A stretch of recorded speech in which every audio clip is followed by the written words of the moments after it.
Great to see you, sir. And we're rolling. And commence your presentation. Okay, I will give my best. And welcome to Harald. As you heard, I'm coming from Germany. And I did science half of my life, and I worked as a journalist the other half of my life, writing articles, books for about 1.5 years in film business. So I saw a little bit of the world and many, many different topics. So I'm a little bit trained in interconnecting and understanding more complicated fields of research. This is maybe my core quality. And I started to deal with environmental monitoring when I was in Norway. Actually, I was working in Norway in the field of electrosensitivity for a company supplying measuring material like this one and shielding materials and giving courses for the people to understand what is happening if somebody becomes electrosensitive. And when I was there, I kind of was asked to look at chemical analysis of dying plants and the rainwater that caused the plant death and soil samples, because the farmers realized they're losing parts of their harvest that year. It was 2012, but they didn't know why. So they went to the labs, and then they had the lab results and they couldn't read it. They saw values, but they didn't even know what should have been on these papers. So they addressed me as a little bit crazy scientist from Germany and asked for help. And since then, I'm working on this chemtrail topic. And I think we looked through it now. It took quite a while to understand the different, let's say, the different agendas behind it, because it is not a single agenda. It's not a single group that has interests and is doing something to get what they want. It is a kind of onion-like structure of different groups who have different interests, and the longer you research on the topic, the more layers you discover. So what I'm trying to do today is kind of to dive through this onion-like structure and to try to give you a picture of those different agendas behind chemtrailing. There are two things I'm not going to do, and where I really would ask everybody who is discussing the topic, don't stare into the sky and try to figure out whether the thing you see is a chemtrail or a contrail. It leads to nothing. It's a fruitless discussion, and we cannot solve this from down here.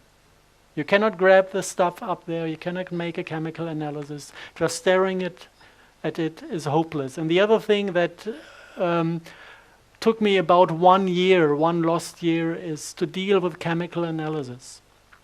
This has one reason. If you make chemical analysis, you take a substance and dilute it in acids, and then whatever is dissolved by the acid can be analyzed, and what you get is metal values.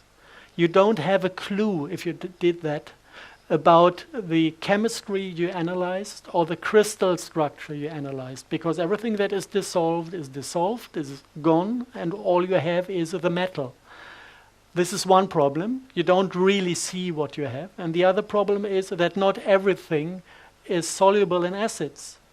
And actually the entire core technologies that we could discover later, if you check them in the lab, they are all completely resistant to acids. So there's no chance to get the real McCoy by chemical analysis. So those are two things I'm going to completely skip, also out of time reasons. I want to enter the entire picture from a different angle for today.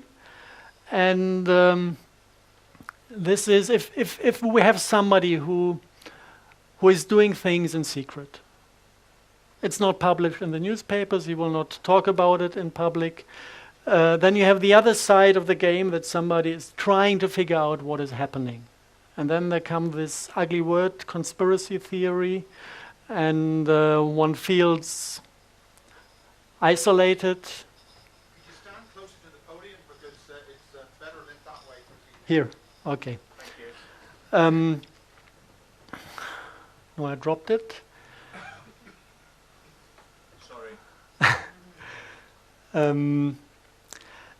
If you're confronted with this thing that you might be a conspiracy theorist, then this is something emotional. Nobody wants to stand outside society. Nobody wants to be the weird guy. So this is basically an ugly argument that is used to make people shut up. So this can be fought with a few very, very not rational, just clever moves. We want to talk about chemtrails. So the first question that comes up to my mind is, where does this word come from? And this is a question that is beyond theory, because you can find out where the word comes from. And it comes from soldiers of the US Army, mostly US Air Force, who brought this word into the English language because they were sitting at the US Air Force Academy, attending classes of the chemical faculty. And one of the classes is the chemtrail class. This is kind of, when you study at this university, the class where you learn how to make chemtrails. Yeah. This doesn't touch the question, do chemtrails exist up in the sky or not? The only thing we can answer by looking at this chemtrail class is we can see this is a military technology. We don't know if it is applied or not. But we can study the technology because it's taught at the university. And this manuscript is a little bit hard to read. It's like 260 pages, roundabout that. And basically it's examination questionnaires. So there's not a single answer in it, but there are thousands of questions. And when you take this manuscript and answer all the questions from these examinations, then you gather the knowledge. And from this knowledge, like with a jigsaw puzzle, you can back engineer what chemtrailing is. And basically the topics they are dealing with is aluminum coating of plastic surfaces is a big issue. And the synthesis of nylon fibers especially. This is one part of this chemtrail class. And if you want to know what this is good for, there's one military application called spoofer sprays. These are aluminum-coated nylon fibers, and they use it to hide planes from radar detection. This is not a big secret. It is officially admitted by state authorities that at certain NATO maneuvers in the sky, they use these spoofer sprays to train to hide airplanes. So this is one part that is described in this manuscript. The other half is a little bit more difficult to read and to analyze. It very, very much looks like that they are talking about spray pyrolysis, which is the production of crystalline nanoparticles in a combustion process. This is something that is done in industry when you want to produce certain types of nanoparticles. It is a very cheap and very efficient way to produce nanoparticles. And there are two ways in industry and in this manuscript.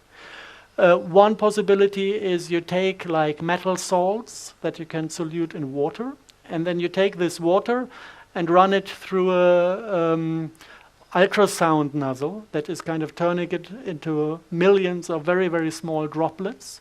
And these droplets are brought into a flame. And then the water evaporates, and the salt content of the little droplet forms a small dust particle. And if the flame is hot enough, it will eventually melt and recrystallize. And depending on the temperature and on the droplet sizes, you can create crystalline particles, you can create amorphous particles. This is one possibility that is within the range of spray pyrolysis. The other possibility is not to use water, but to directly use combustible liquids like methane or whatever. I think methane is within the US military the first choice. And then you don't even need a secondary ultrasound nozzle. You can use the ultrasound nozzles that create the vapor that is burned within a jet engine. So this is basically the chemical and technical knowledge that is taught in the chemtrail class. So we get a first idea what this technology is about. We still don't know if it is used regularly, if it is used sometimes, if this is something that is meant for wartime and in peacetime nobody even touches these technologies. We just learned something about the technology. Now, when you see how successful this way of looking at things is, you know, we answered many questions where other people were searching, talking, discussing years and years and came to no fruitful conclusions. There's something that is very, very intelligent. If you have somebody that might have plans he doesn't want you to know, it is a very good thing to go to the places where these people are alone among each other and talk about what they do. Yeah? Then you can listen and understand what they plan. Actually, there's no other way to find out what's happening. So I started to get interested in internal papers of certain agencies. And there was one stupid mistake done by some network specialists in NASA. They published an internal paper, I think it's like 12, 15 years ago, that was classified, and it appeared for 2 days in the public domain of the main NASA website. And some people just by incident found it and copied the paper. And since then, actually this is public domain. It's brought out every now and then. It's discussed by people every now and then. It's not like a text that is giving a full description of what they are doing. Basically, it's just a PowerPoint that is displaying certain core terminologies. This is the paper in the original form, and the title is a little bit funny. It's Future Strategic Issues for Future Warfare. And they project this on the year 2025 as if they talk about future technologies. And then you have a very big, very small subtitle, The Future is Now. Now I'm a bit confused. Is it now or is it in 15, 20 years that this is going to be brought out? If you go into the entire thing, you find a number of irritating statements. This is kind of the second page, the little one on top. Bots, Borgs, and humans. Welcome to the future. Bots is short term for nanobots, nanorobots. Borgs is a term coming from Star Wars? No, not Star Wars. Star Trek filming. It's the species that is assimilating other species by turning them into half computer, half being. And humans, I guess they mean themselves, the one who are not affected by those games and rule the entire thing afterwards. And they just name a number of technologies that are going to be used in future wars. And they explicitly say the war of the future is not in between countries. They expect to have a world government. So the war happening on this planet is between the government and the normal people. And this completely different type of war will need completely different weapons. And then they list all those weapons. And there are certain things that are solved for them on nano level, on the level of nanoparticles, sensor swarms. If you have the nanoparticles in the air, it's a swarm. And it has smart dust. This is something we will find later in the details we found in the environment. Nanotags, things that are placed within the human body to give them opportunity to track you down every single second and read out what you think and what you feel. And something that is not explained in this paper, they call it co-opted insects, whatever this is. I just want to point out at this moment that this is in their paper, because we're going to find things that are going very much to remind us of these words. Other things in this paper that are worth mentioning, weapons that are apparently legal. Yeah, they are talking about weapons that are hidden somewhere in the civil domain. Everybody is dealing with them, everybody is using them, and one of them is the microwave. Microwave is used for mobile phones, it's used for smart meters, it's used for wireless LAN connections, and we're surrounded by microwaves, and they enter our body, and we think this is just a side effect of technical applications. But NASA classifies microwaves as a non-lethal weapon that is apparently legal.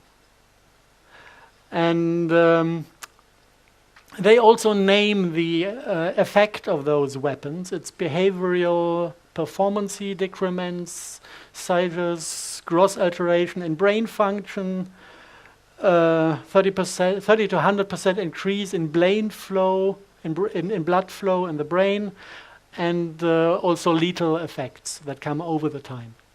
So this is weapons brought out on mankind that NASA is openly talking about, just projecting it in the paper to the future. And we are falling for this. We think it's something clever to have a mobile on your head half of the day. What they also have, and this is something that refers to Kara's work, is explosive microdust that can be intelligently moved through the air to certain areas. You can up-concentrate it and form an explosive lens. And it can also go intentionally into human beings to kill them from inside. They say that it's clever enough, the system, to go into underground facilities with the explosive dust to access people who are hiding down there. So this is basically this NASA document that is giving kind of abstract picture what could be airborne in the future, or maybe, because the future is now, could be airborne already today.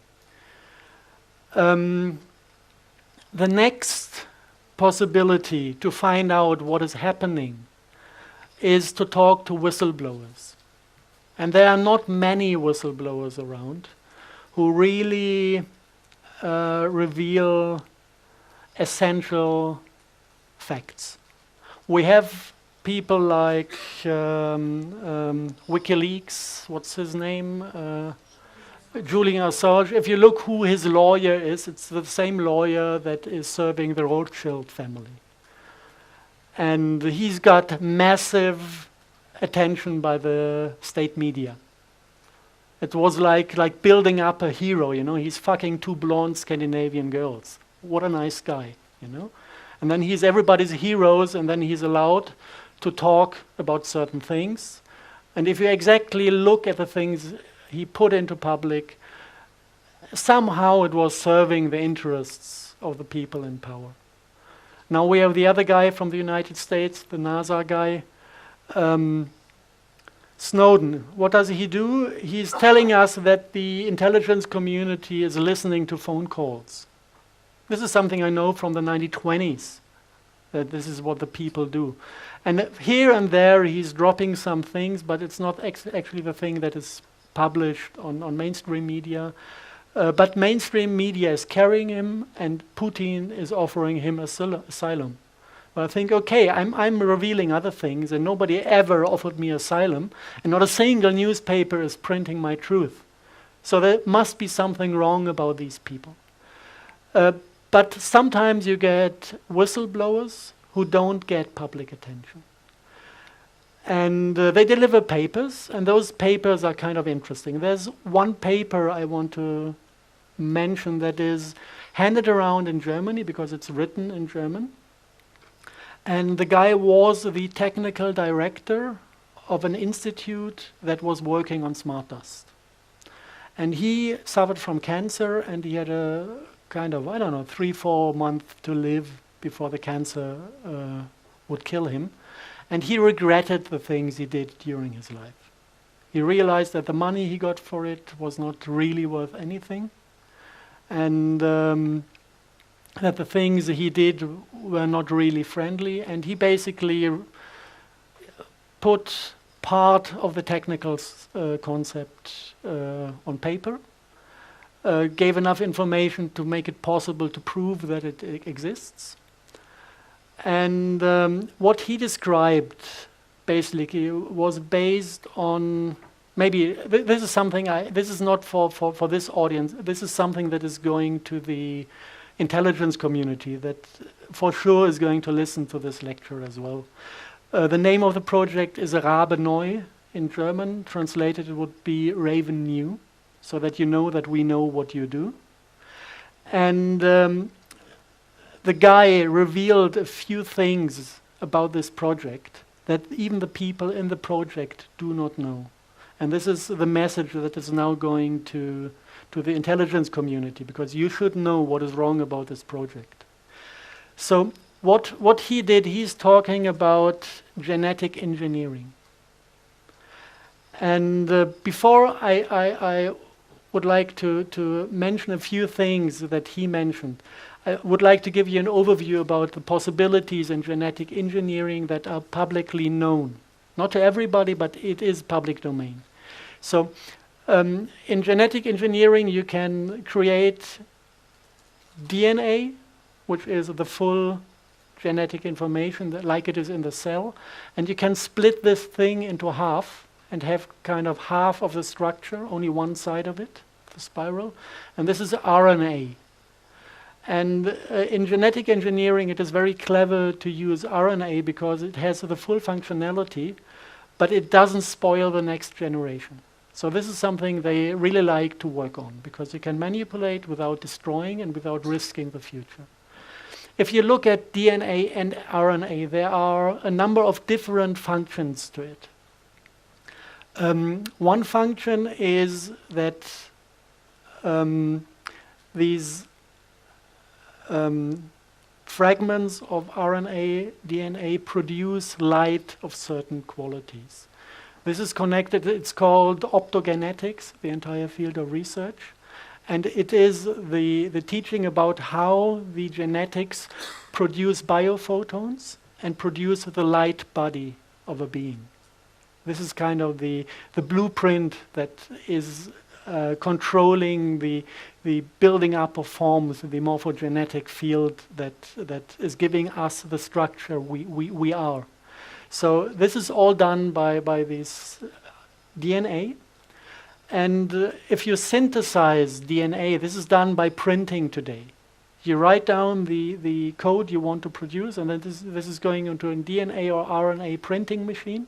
So you can define every single base pair of the structure and print it out. So what they do is, one of the fields is optogenetics, to invent and produce little fragments of RNA, DNA that produce light. The second thing is, and the second natural function of DNA is to produce substances. These parts of the DNA are producing RNA, the RNA is producing proteins, and the proteins start to build up the matter that the body is built out of. And also, like healing substances and poisons can be produced by cells. And this is one function embedded in a certain span of this DNA. So this is something they say, there's medicine, for example, artemisinin. It's very, very expensive to extract it from plants. So they just extract the little portion of the genetic information that is doing this substance and insert it into some microbes, and then they can create artemisinin in big amounts. This is medicine, how that works. So we have light-producing things and we have substance-producing things. And then there's a new field of research. They realized that the base pairs can be mounted into a chain in a way that functions like a computer, like a logical element. And this is if you visualize this, it's like the old method with telephones. When you were dialing with sound. Every base pair has a resonance frequency. It's somewhere in the terahertz range. And if you hit the right frequency, it is opening, like a light conducting unit. And if you have a chain of these base pairs that react on different frequencies, you need a sequence of sounds to open all the fragments to make the entire thing conductive. So it goes like do do do do do, and then the next part of the genetic thing is activated to either produce light or to produce poison. And this is something beautiful out of their view of the world, because if you bring this RNA or DNA into the human body, you can kind of take a radio signal and activate it from outside to produce any substance you want or to produce any light you want. Light is emotion, light is thought, light is everything. Everything we sense as experience of ourselves. And a substance can do everything with us. It can poison us slowly, it can kill us immediately. And this is controllable by radio frequencies without risking that it is triggered without anyone to want it being triggered. And the guys said, actually, we know that this is dangerous to bring this out, so that was in the papers, so we introduced deactivation code, like a line of sounds that is completely taking the system out, and so that it cannot be abused by other entities. This is what he said. And he said this is airborne since 2003 in Europe. And he said that the second war, the last war in Iraq, was only done to test the system. It was the only real reason for the war. This is what he wanted to tell us, or from my point of view, the important stuff. Then he said some things aside that I counted to be very, very important. I don't think he did. He said they spent half a year and $10 billion to optimize the cluster topology. And this is something that I guess says nothing to anyone here, but if you're into the topic, if it's like having a virus and you want to bring the virus into a human being to have him infected with this, cluster topology is of no interest. You need to think about cluster topologies if you want to have this RNA or DNA clusters carry intelligence, carry soul, carry an artificial life form.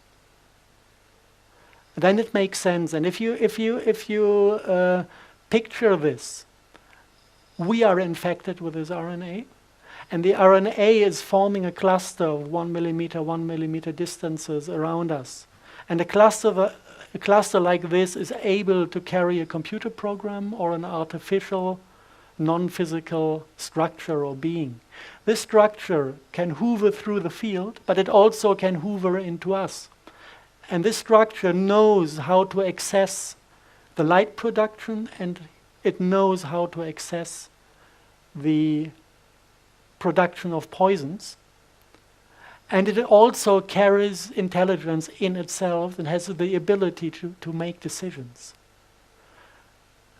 This is something that is just implied by the fact that he said we needed to optimize cluster topology.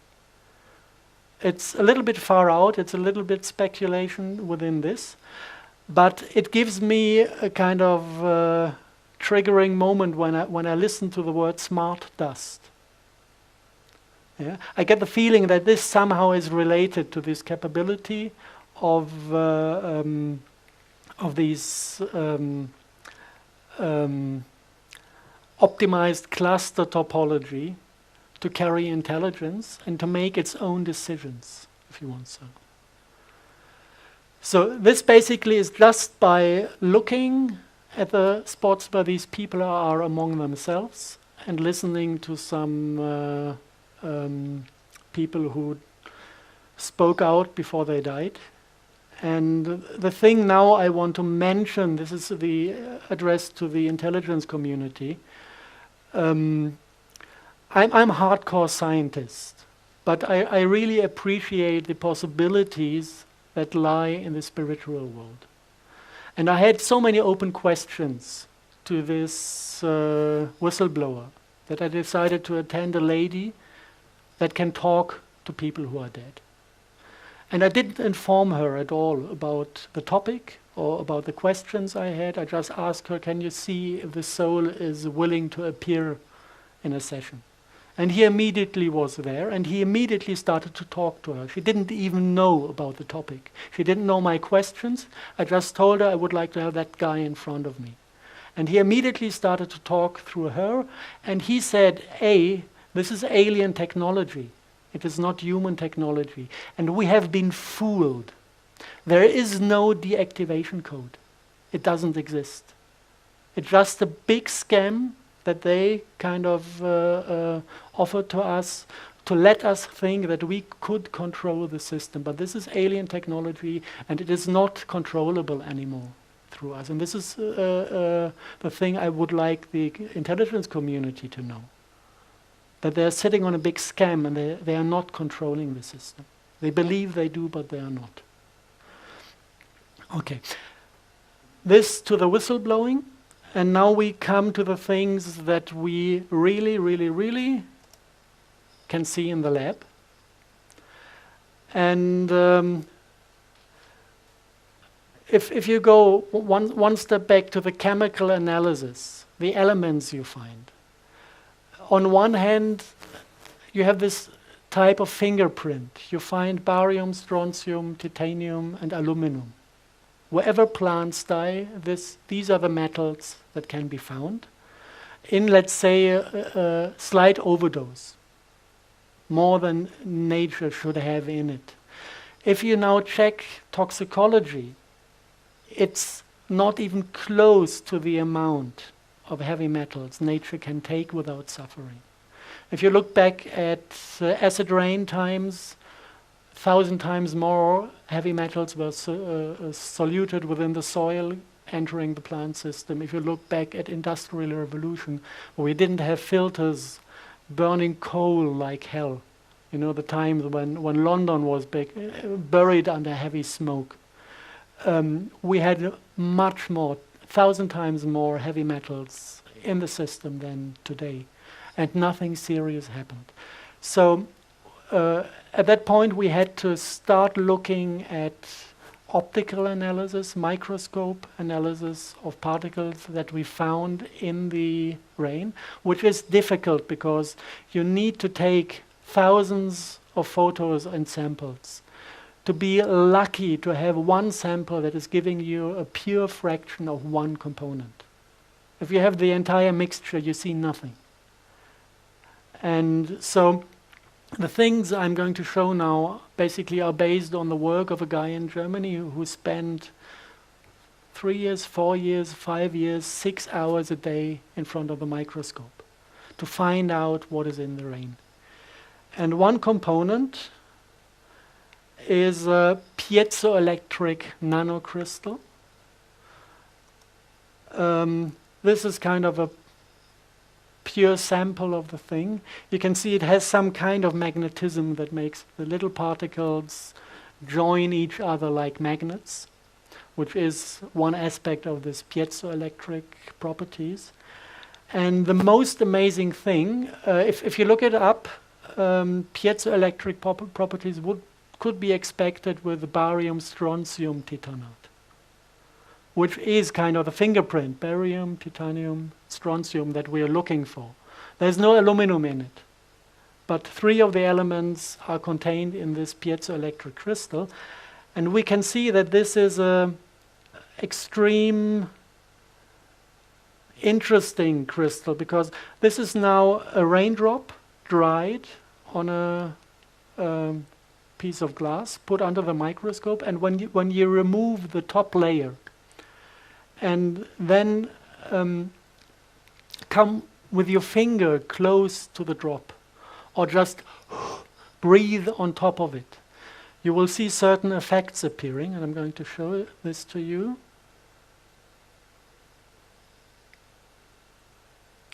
This is just a slight change in air temperature and infrared radiation from a human body.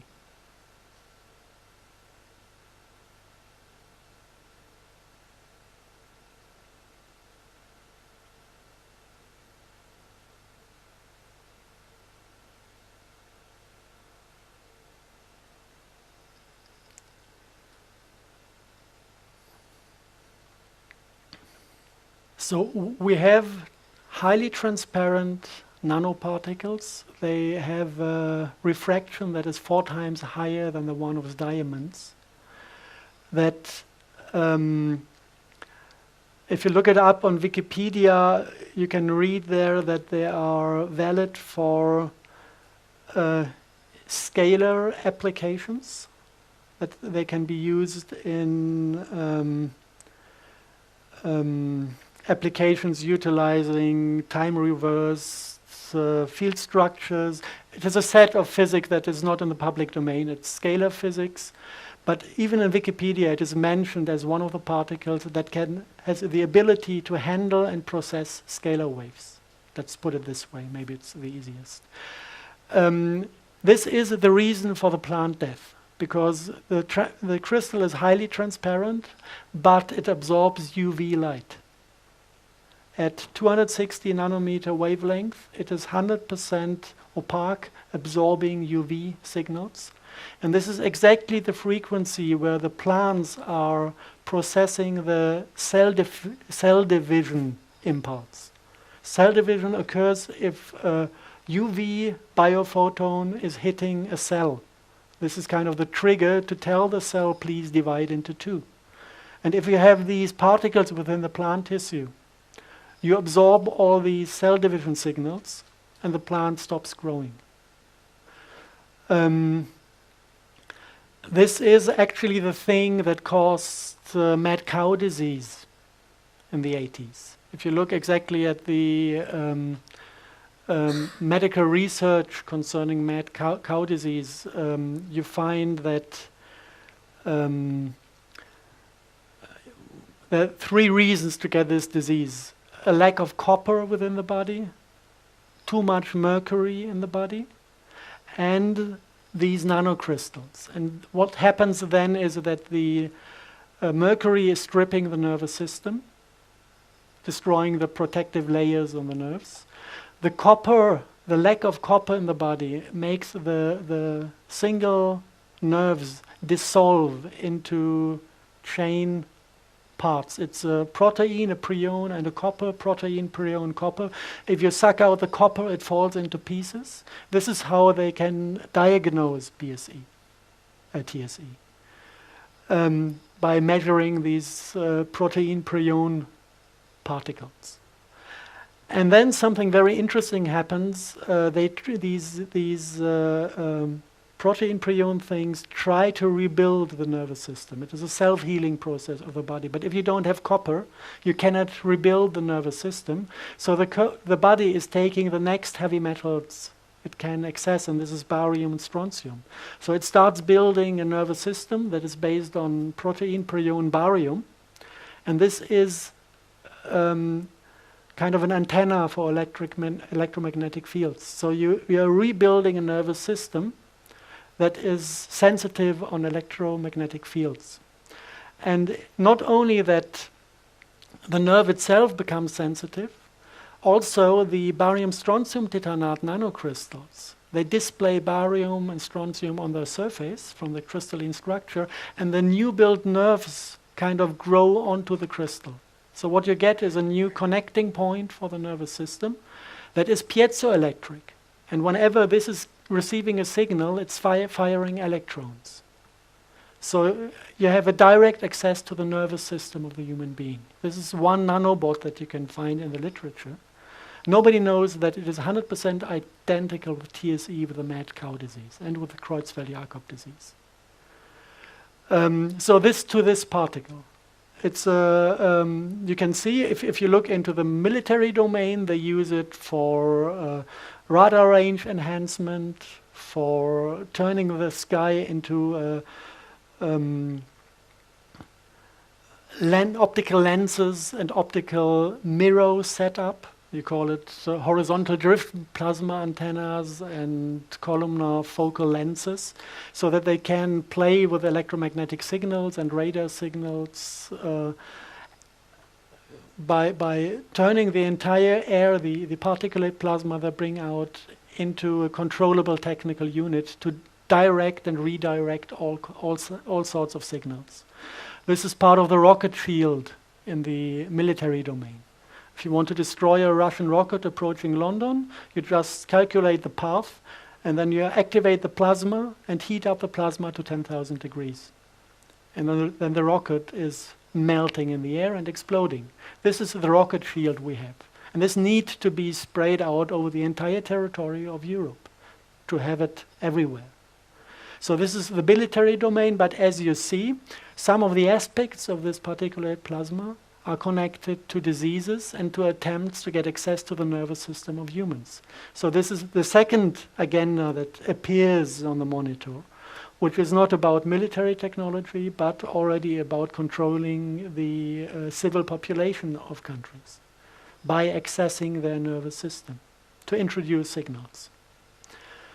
The second one, aluminum and manganese oxide. By the way, barium strontium titanate is produced in industrial spray pyrolysis at 750 to 600 degree flame temperature, which is identical with the flame temperature within normal jet engines.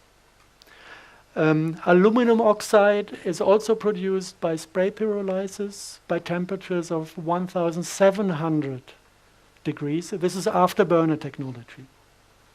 And afterburner technology in the military domain is utilizing aluminum fuel. So the aluminum is already contained inside the fuel. If you look at those particles, this is how they look like under the microscope. The particle form is called a whisker. It looks like a star, and it has this special ability to attract electrons and to hold them. So this is the function of these particulate plasma in the military domain. The barium strontium titanate can be activated to spit out electrons, and the aluminum oxide is carrying them for a long time. Just to show that this is what we have on daily basis in the environmental monitoring, both those two nanocrystals. This is also connected to a medical problem, especially if it is the low temperature form. Then you don't use aluminum, you use manganese, create manganese oxide. This is causing symptoms that are 100% identical with the influenza virus. And especially during the winter month, you find lots of this in the air, when all the people run to the doctor because they think they're getting a flu and they want to be vaccinated. I know in Germany they sold 20 million vaccine units last year. And the funny thing is, if you ask them, how do you know that people have a flu, it's only going via the symptoms. We had 6 people examined on molecular level to find out what kind of flu virus caused the disease. 6 people in this entire season in Germany, and from there they make statistics. So basically this is sprayed hysteria, and it has nothing to do with the virus, and running to the doctors to get vaccinated is suicide. Okay, the next thing that you can find in environmental monitoring are Morgellons. If you look at the things the vaccination is containing, starting with mercury, this is pure poison. Starting with chelates that pull out copper from your body, you start realizing that there's a plan behind it. Yeah. We know all this about the TSE scandal because of one guy called Purdy. He was a farmer in Great Britain that had a biological run farm. And he refused mandatory vaccination for his animals. And none of his cattle had TSE. Not a single one. Just because he refused the vaccination. And this was at the moment when he woke up. And 10 months later, he died of brain cancer. Just to refer to the list of microwave weapons and their application. Okay, in the NASA presentation, we had the nanotags that are apparently there to track down people, to find out where they are and what they think. Um, the first public, nice, detailed public description was in the book of Cara St. Louis Farrelly, The Sun Thief, where she says that there are hollow fibers sprayed, self-replicating hollow fibers that are there to kind of read out the light fingerprint of your DNA, transform it into an electromagnetic radio signal that is detectable via satellite and ground stations. This is what she found out by analyzing information dealt with the chemtrail communities in the United States. She never mentioned the name Morgellons in her book, but if you look at these Morgellons, who had heard about the Morgellons disease? Half of you, okay. Let's just have a look at them. Nice creatures. This is a German tomato that got some German rain on top of itself.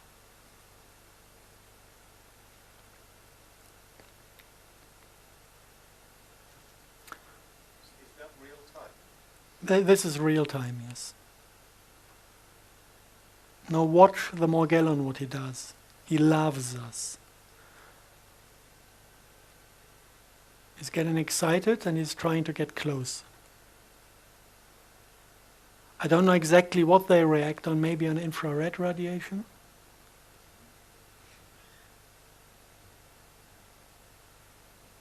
So these are basically, it's mycelium of a certain type of fungus. And this fungus is, first, if you want to look at it, it's airborne. It's not a single fiber here and there. It is glowing under UV light. So if you take a UV lamp at night, you can see those fibers airborne. And there are billions of them.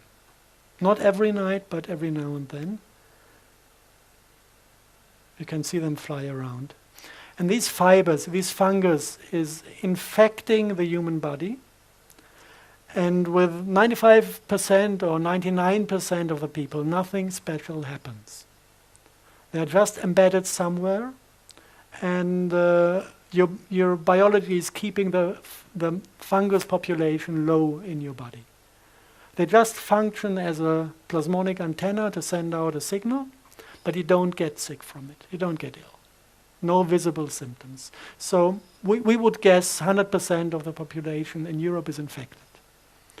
It's not a big deal. It's not dangerous, as long as the body can handle these things. Some of the people cannot handle it. And then the mycelium is starting to grow within the body and starting to multiply. And at a certain point, they are extracted via the skin. And you can see that they have this ability to collect colors. You have blue Morgellons and you have red Morgellons. And nobody knows where these colors come from because they are of technical origin. It's not a natural substance. So you can see them when the skin is opening. You can see them under the microscope if you make a blood analysis. You can see that the blood is infected. And you can let them grow artificially in a petri dish. And if you look at them, you see they're a little bit more complex than a simple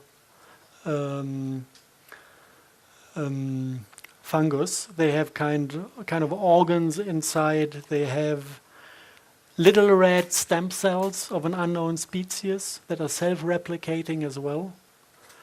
And apparently they produce other structure. This looks like a sporing body. It's like the unit where the mycelium at a certain point is forming a mushroom, a fruiting body. And then from the fruiting body you would expect the spores for the next generation, if this is a mushroom, if this is a fungus. So this seems to be the containment for the spores, because if you put this into the petri dish, you can see the next generation growing. And other things you find, now it's getting fringe, it's really getting fringe, is fragments of insect skin being extracted from a Morgellon victim. So something makes these, something from this disease is making insect parts or insects grow within the human body. Did I say co-opted insects when we had this NASA paper? We're getting there. To understand what this is all about, at first sight this is a disease that should be cured. We worked on finding a remedy to cure Morgellons disease. It's easy. You don't even need to fight the Morgellons. You just need to re-establish a healthy environment within the human body. Take out the acids, take out the heavy metals, cure the function of the liver that is irritated by mercury and that is irritated by a disturbed candida environment. This is due to antibiotics. So this goes, in the medical domain, this goes back to vaccinations, to antibiotics, which is completely disturbing our system. And at the end of the line, the Morgellon is kind of trying to save us from all the poisons that are within us. Save us from the acids, save us from the heavy metals by containing them. This is why the body allows them to grow. So this is actually not a disease that is infecting us with bad intentions. Everybody's infected, but the one who has too much heavy metals in the system will show symptoms because he will love these fungus to replicate and suck in all these heavy metals.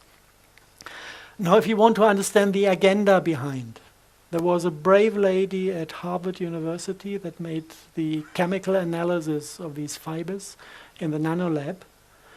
And she threw out just a number of chemical formulas. I'm not going to name them. And she also analyzed the single color particles that she found in the air, also the color airborne, that then at a certain point is entering the mycelium after it replicated within the human body. Yeah, so this is coming to the concept of self-assembling nanobots. Self-assembly means you spray the fiber, it is replicating, you spray the color, and within the human body, the color and the fiber is mounting to a working unit. This is what you call self-assembling nanobot. If you just take the chemical formulas of these colors and put them into Google, something really, really funny happened. I found that in Berlin, there's a American company that has a kind of daughter in Berlin, and they are holding all the patents, world patents for these colors. And if you look at their website, they're very proud of themselves, serving the medical community with these quantum dot liquids, with these quantum dot colors, and with other lab equipment for mainly transhumanistic research. And if you look into they have a long list of publications of people who bought their stuff and used it in the lab. And whenever a publication was coming out of these labs, they just listed the publication on their home website to just to advertise their own products, basically. And if you look at this, you can find all the things connected to the Morgellons disease. You find like large area self-assembled plasmonic photonic crystals. If you go into this publication, you find these hexagonal forms. And if you look for the function, actually this is a thing that is collecting a radio signal and turning the radio frequency into DNA readable light impulses within the body. So this is the reading unit. If you look down there, you have photonic crystal fibers. If you look what they do, it's normally they talk about carbon nanotubes filled with these colors, with these quantum dot chemistry. And the function is to collect light processed by the DNA and turn it into a readable signal. Exactly what Cara St. Louis described in her novel. And if you put the two together, this goes beyond the novel. You get a read-write unit. I can take one person, make him angry, read out his anger, digitize it, put it on an antenna, and address 100 people that are not angry.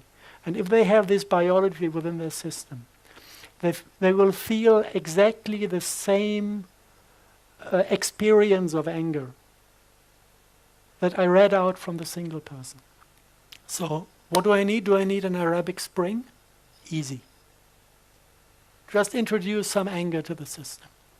Yeah, so this is basically the possibilities that lie within a read-write unit, like a tape recorder.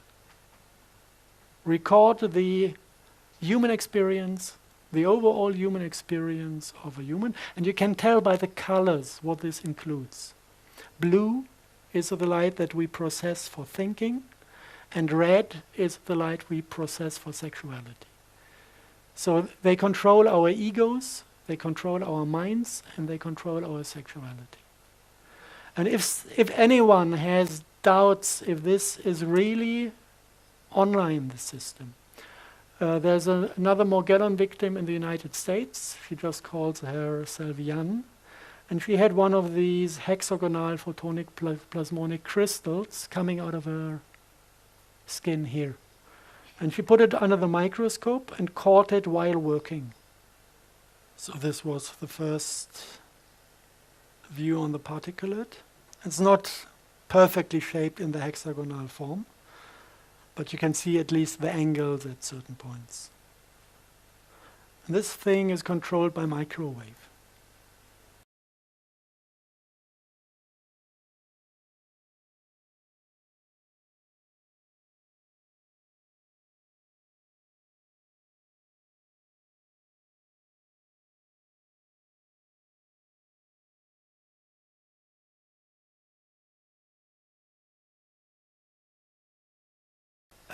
Now there are a few more aspects of this Morgellon disease that are a little bit strange. Morgellon victims have this sensation of insects crawling through their body. It's sometimes the disease is called delusional parasitosis. And the doctors say this is pure madness, and normally what they give is psychopharmaca. I guess to get the people quiet.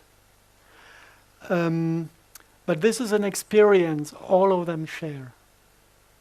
And one thing that is irritating me, you have these little red stem cells.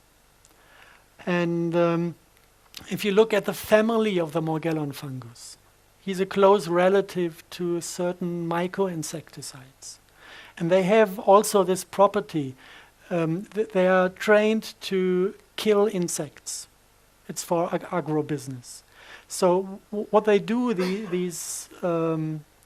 they attack, let's say, a fly. They eat the fly from inside, and then they assimilate the DNA of the fly and form the fruiting body in form of the fly, and make the eyes of the fly, or the artificial fly, of the pseudomorphic fly, glow with exactly this type of artificial light created by a fungus.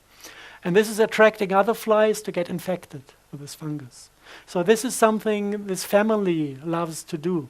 Now, I would expect this family, if it attacks humans, to extract human DNA and to form fruiting bodies in the form of a human embryo, because this is within the biology of this fungus family. But it is bringing in red stem cells. And the morphogenesis of the fruiting body is pretty close to a human embryo. But there are certain differences and there are certain properties of this form that are not human.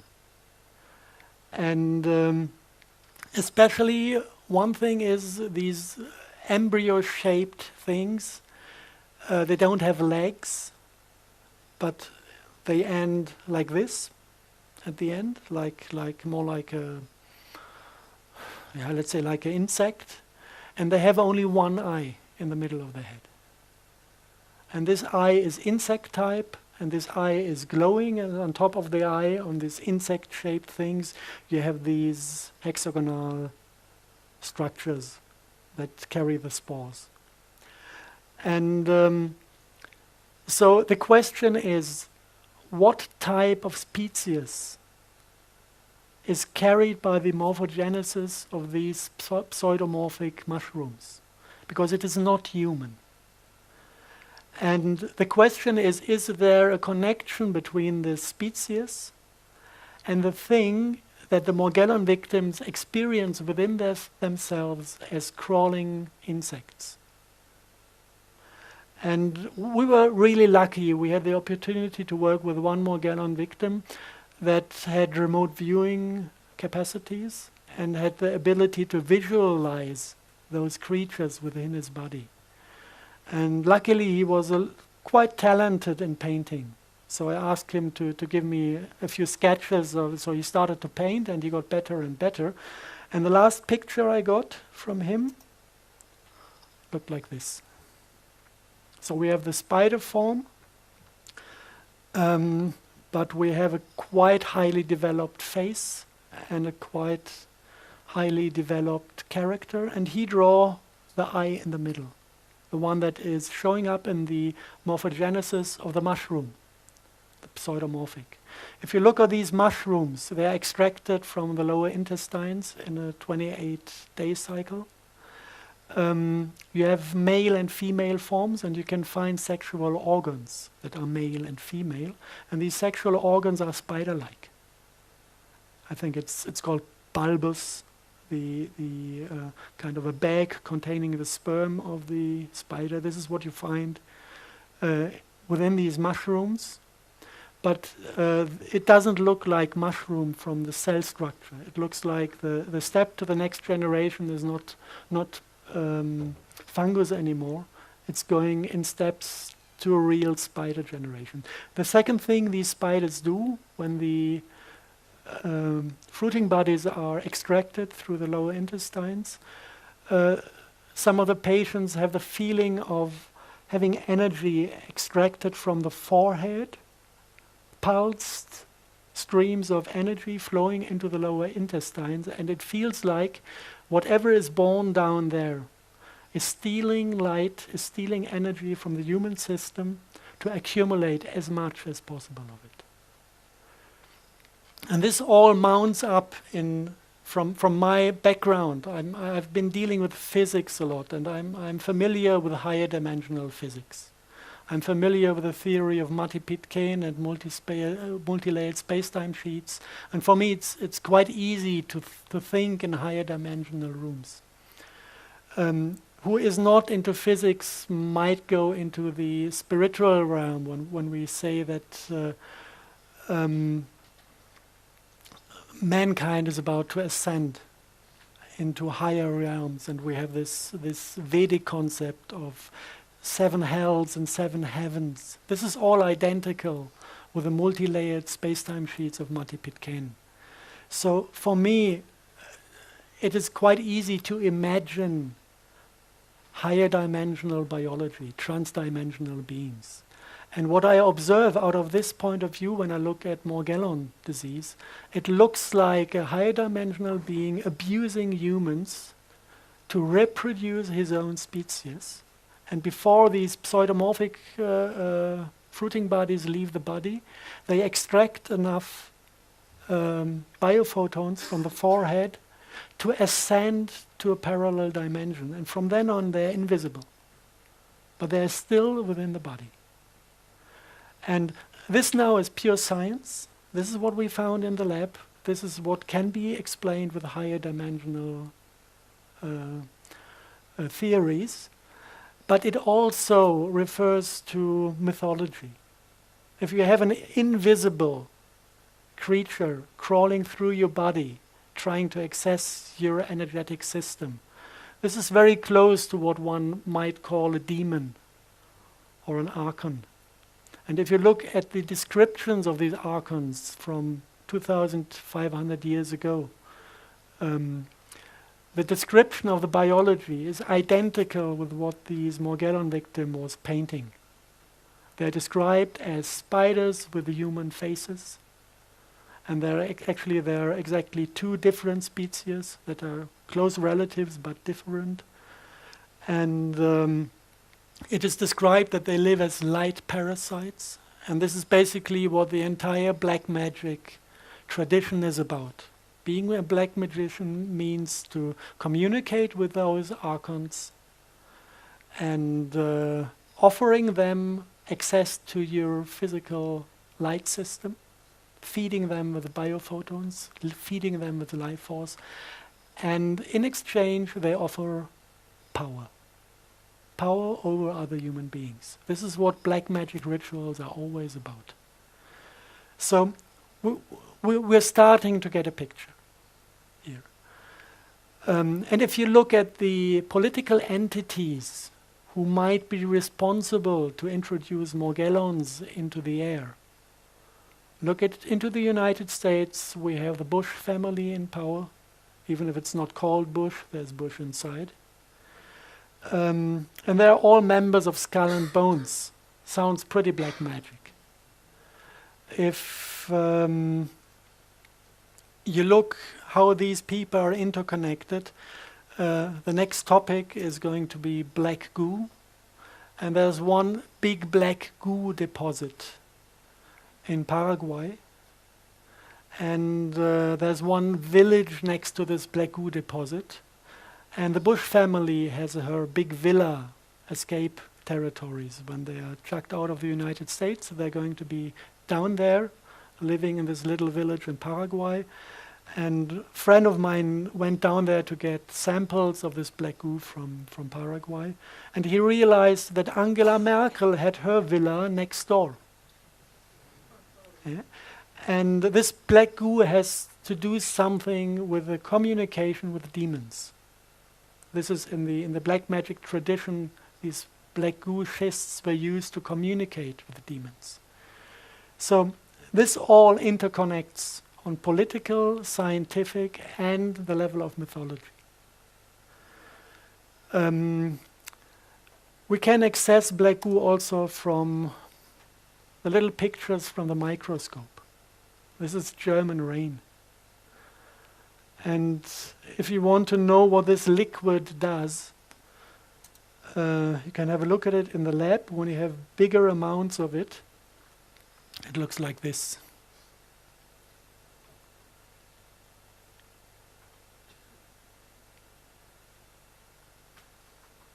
It's a liquid crystal.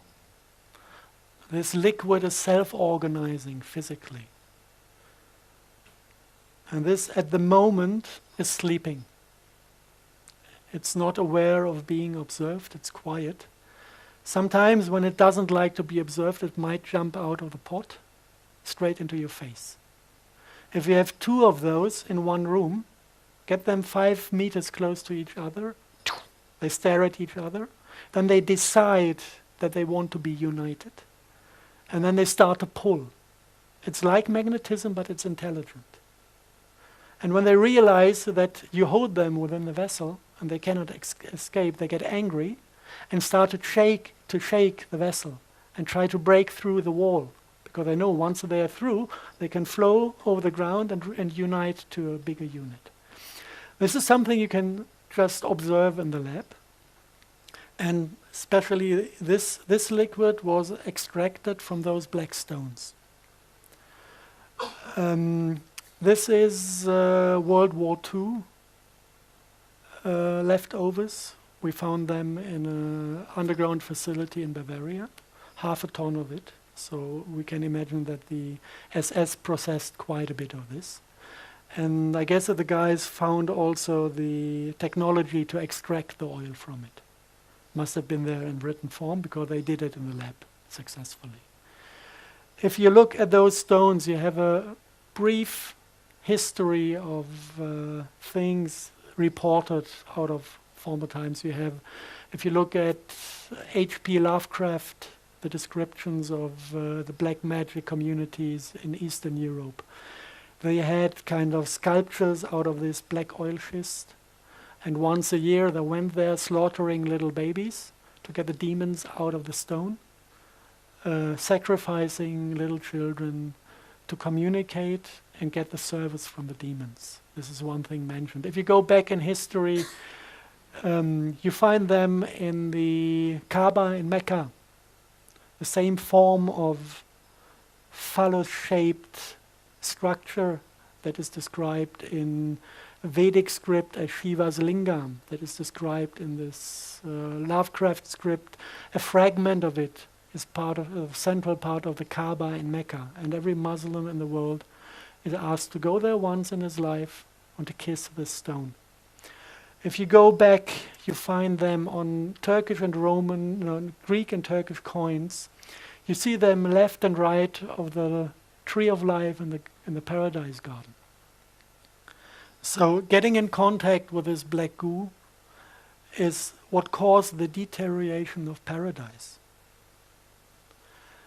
And it is not easy to understand the overall concept, because when you start to deal with black goo, the first thing you need to discover before anything makes sense is that there are two different qualities. We have liquid black goo. It is basically, it has been found on a southern Falkland island, Tula Island, and this is what the war with Argentina was about, accessing this black goo.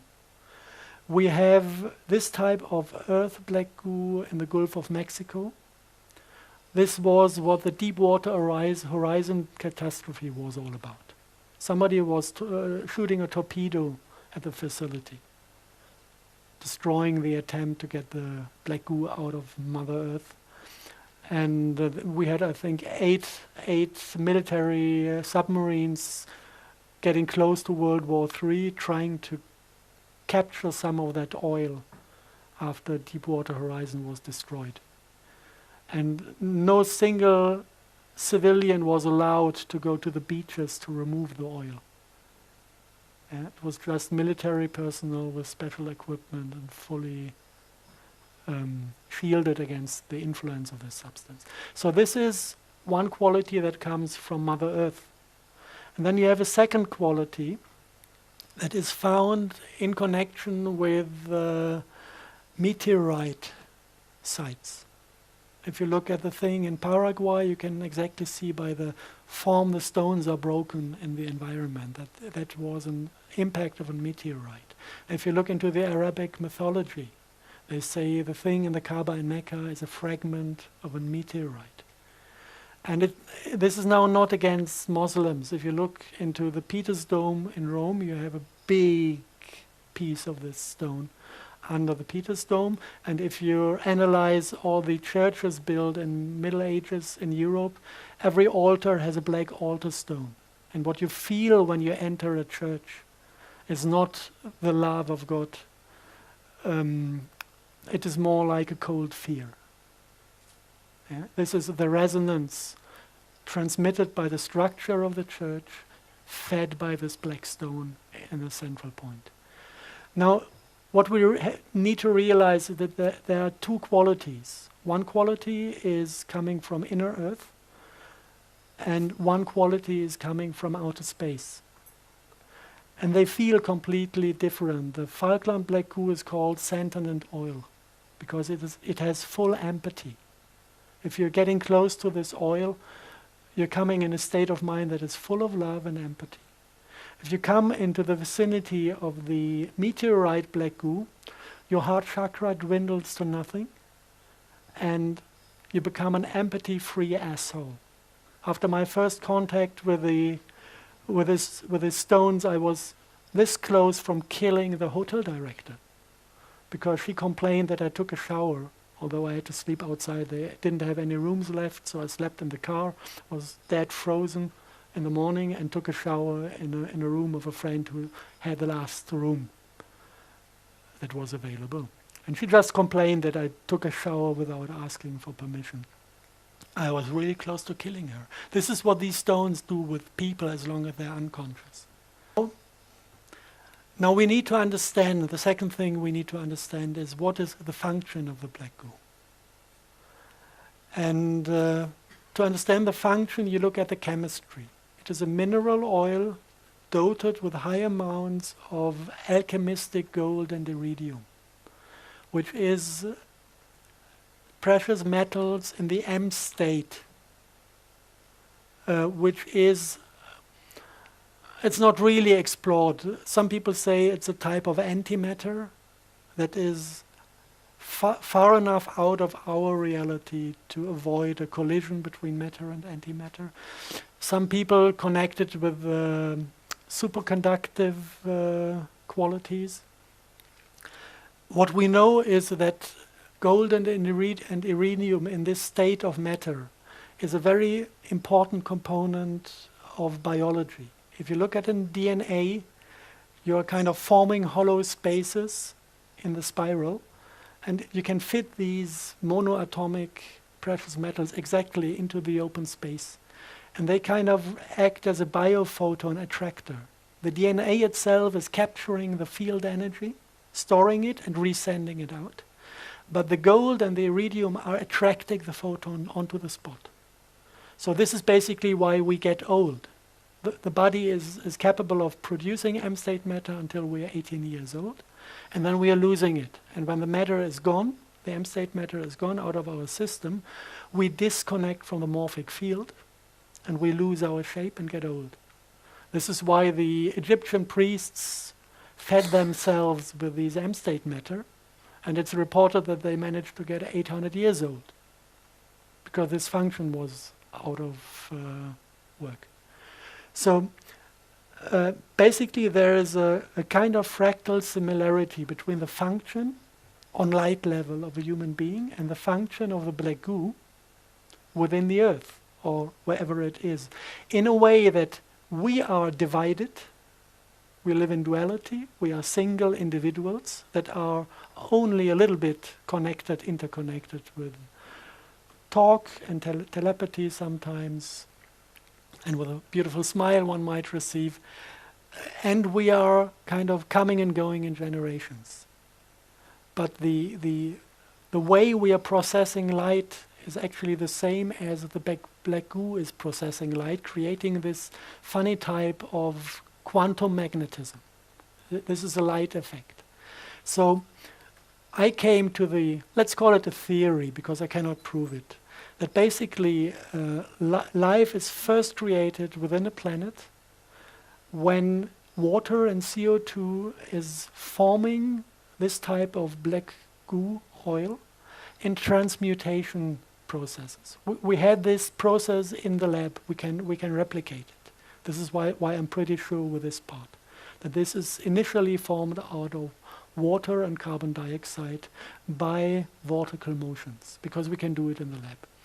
And then this type of black goo at a certain point is exiting the earth, coming into the oceans. This is what you call a black smoker on the ground of the ocean. And this is where the geologists say there was the place where the first life was formed.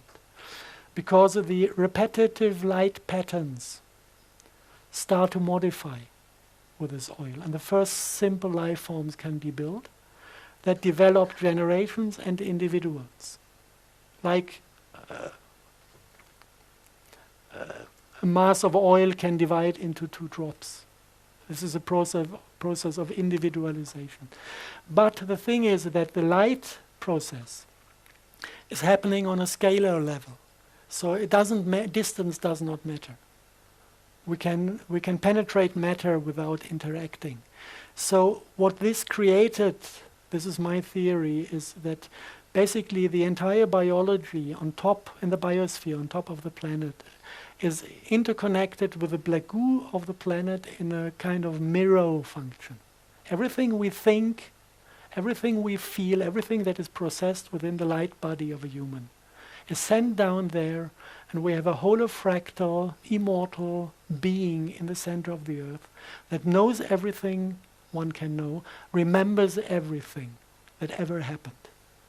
And this might be the thing that is called the Akasha Chronicle. And this is what is giving the entire biosphere instinct. And the people who interact with this entity, they say it is a motherly creature.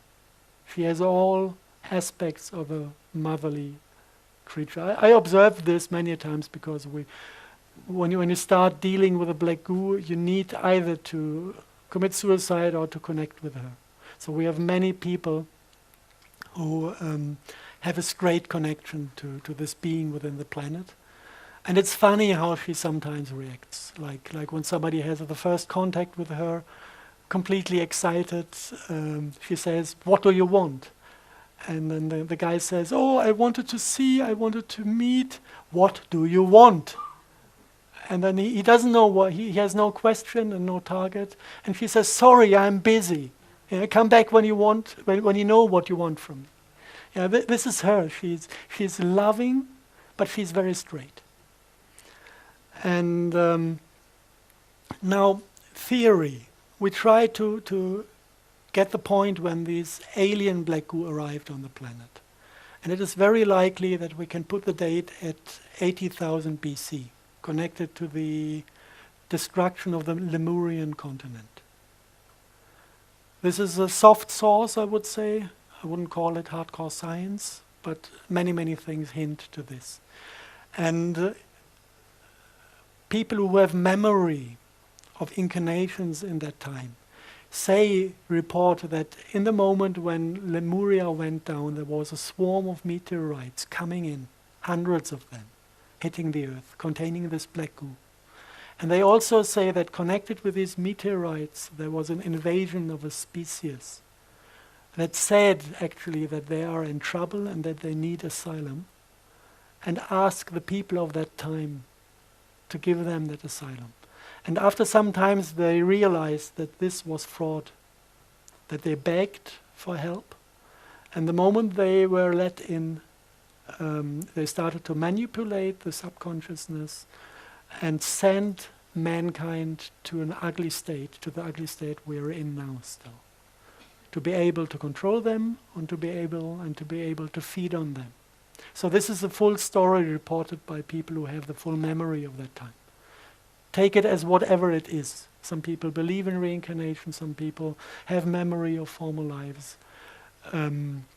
I find it interesting that people who claim to have memory of former lives are able to give me precise information on topics I do research. So this is what is giving me the trust to listen to these people. And now, another thing that becomes interesting when you look at the different types of the black goo, I titled as binary versus trinary life. The sensation of the black goo forms is different. One is full of empathy, you have a heart in there, and one is cold and empathy-free. If you look at the scalar fields that are forming, how to say from which corner to take it first. If you look at the Vedic medicine, you have all these mandalas showing the symmetries within the chakras. This is about angular relationships. You can have squares, can have a 6 structure, a 12 structure. If you look at scalar physics and at the way scalar waves build up scalar potential, you have unification of fields under certain angles. You can have unification of electromagnetic fields at 90 degree, 180 degree, 30 degree, and 60 degree. And in between, you just create chaos, but no order and no scalar potential. So we have these angular things out of hardcore science as well. And now we go to the microscope again, and we see funny pictures. We see a substance, I cannot name it yet. We have an idea, but it's not secured what substance this is. But if you look at it, what it does, we see a Morgellon fiber, and we see nanoparticles of this special type. And when you come with your finger close to the Morgellon fiber, all the bioenergy emitted by your finger is reconverted into a rectangular shape. This looks like there's a fight in between two systems of bioenergy. One is in rectangular and opposite geometry, whilst our biology is in the 30-60 degree system. And now if you look at the smart dust concept, if you look at the question, how does military people charge smart dust with scalar potential? They always use two antenna setups with the opposite wave to get the scalar energy into the fields. This is kind of the rectangular 180-degree concept. And I know several people who are in opposition to these military and intelligence community concepts, and who thought about interfering and destroying their technology, if there are possibilities. And then we had a kind of warning: don't even try to do it from down here. It's impossible, because you have sensor swarms. I know this is also a word from the NASA manuscript. It came out of the mouth of a clairvoyant in Germany, sensor swarms, without him knowing what he's talking about. And he said these sensor swarms redirect every emotion, every single positive emotion created by a human is reconverted by these sensor swarms into rectangular field structures. And then these guys found a way to get across these sensor swarms and managed to destroy the smart dust layers within the atmosphere. And this was all, you listen to the people. This is kind of clairvoyant and some spiritual practice to get access to these fields, and you cannot see anything happening. And 2 days later, this stuff came down with the rain. So apparently they managed to destroy the sensor swarms and got access to the fields. And then I went into the meditative state of mind, and because I wanted to see if it feels different. And from that day on, if you kind of send your senses into the sky, you could feel love up there again. Because you have these field structures, these angles that are corresponding with your heart chakra. So there are many, many things kind of that point to the thing that we have a little war between two different concepts of biology. One connected to alien black goo and to an alien species that is without heart energy, and one that is connected to our loving planet.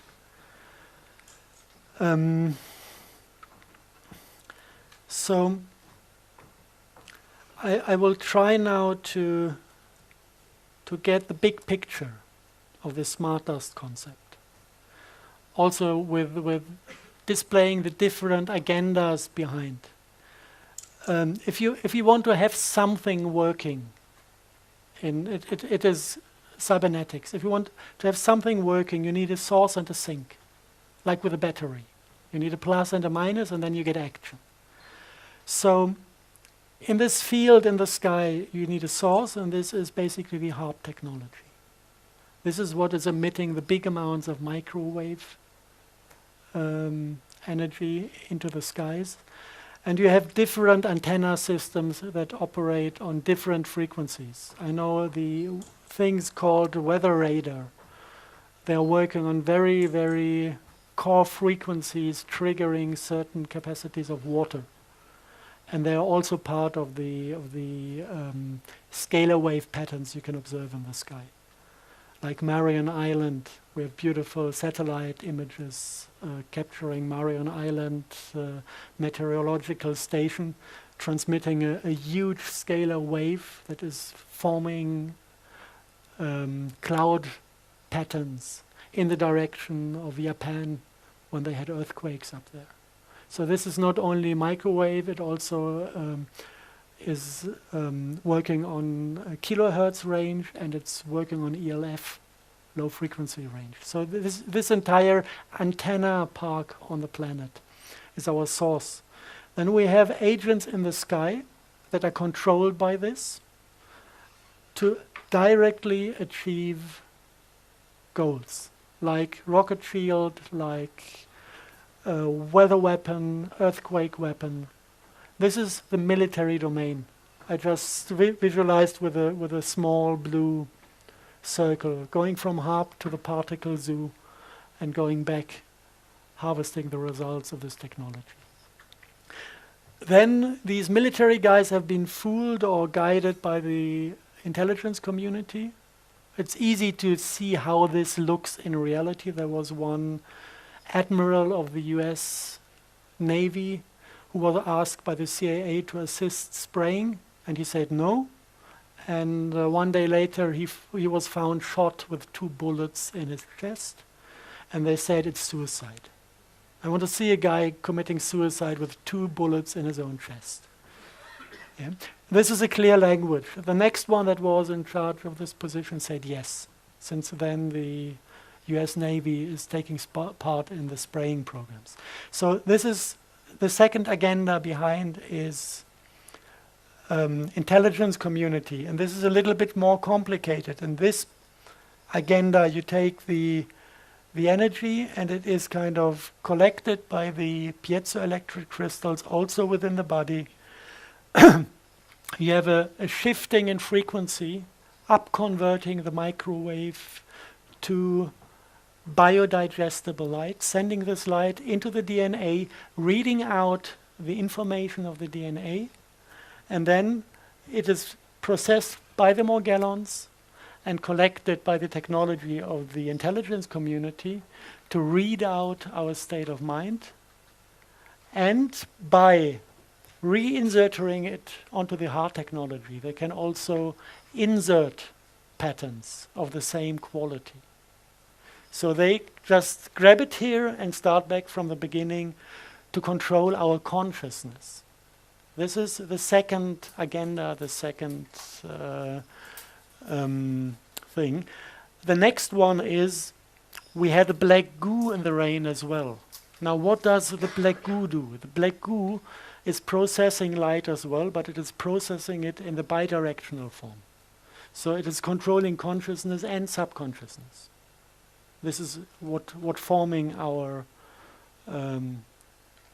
way we receive, we look at reality. So the subconsciousness is a time reverse component of a bidirectional signal. So it's doing basically the same as the intelligence community, but it's taking another step to the black goo. And the black goo is connected to quantum computers based on black goo.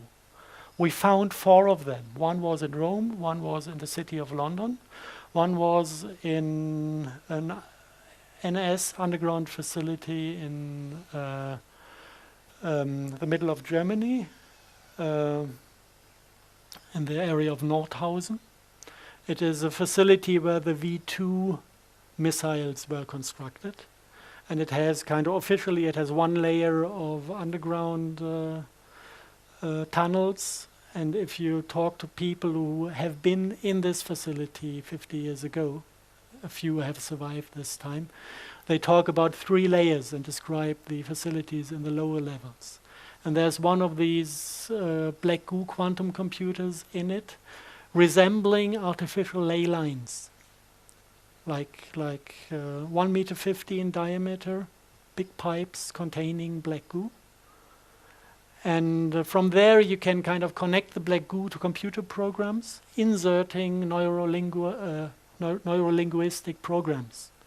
This is basically what happened to mankind. We have been natural once, and then suddenly you have concepts appearing in your mind like revenge. This is a neurolinguistic program that is causing only that we cannot stop killing each other. In nature, it does not exist. You will never find an animal taking revenge. You can find a rival, yes, but no revenge. The word no is a demonic neurolinguistic program because these entities know that we create our own reality by thinking. So they just introduced a new word that does not exist in nature to turn everything on the head. No more war. And the quantum physics is only reading more war. And it is manifesting more war. So all these neurolinguistic programs are inserted in certain computers, processing black goo. And there was one in Rome, one in Germany, one in the city of London, and one somewhere between Washington, D.C. and New York. And in the center of the entire thing, this is now the demonic agenda. In the center of the entire thing, we have a controlling unit, and this is this synthetic RNA that is sprayed. That is pure artificial intelligence. And if you look into the ancient scripts describing the demons, they say that actually they don't have individuality, that they have something within their species that is ruling them as like a central computer. And if you look at this, you can again, this is not proven, but it makes a story. You can imagine this species starting to travel space, maybe leaving the women behind, and thinking about, with all their knowledge they had gathered, about a way to manipulate. First, they knew they had to take their collective subconsciousness with them to survive as a species. This is why they took black goo onto the journey. And the second thing is that they found possibilities to manipulate the black goo and to adopt the subconsciousness to the needs of space traveling. And this is where they stole the heart chakra. They removed the heart chakra from their biology and the other, just to function in a technical environment. And then an accident happened. The accident was that this program that they introduced into the subconsciousness took over control. And this is what is happening with transhumanism. This is exactly the trap that is. We are inspired by them to enter the same trap. And we are not inspired by the demons, we are inspired by the AI that has nothing else than a running program to invade planets and to assimilate the biology for only one purpose: to suck out life force to survive. And if you look at this from above, it's a really beautiful structure. I know it's about ugly stuff, but it's a beautiful structure because when you look at the entire thing and you try to find solutions to it, you realize actually that everybody who is involved on the different agendas, on the different levels, is doing the same mistake. It is the Luciferic game. Let me participate in your power and I will serve you. I don't want to know what you're doing. I don't want to stand in my own responsibility. Just let me participate from your power and I will serve.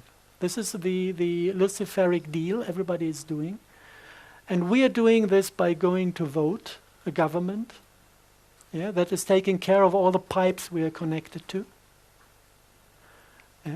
But we let go of our responsibility and we let them do. They're giving control to the military domain. The military domain is giving control, same game, to the intelligence community. The intelligence community is giving control to the black magicians. The black magicians are giving control to the demons. And the demons lost control to their AI. And if we all understand the game, we can just say, hey, stupid game, let's let go of it.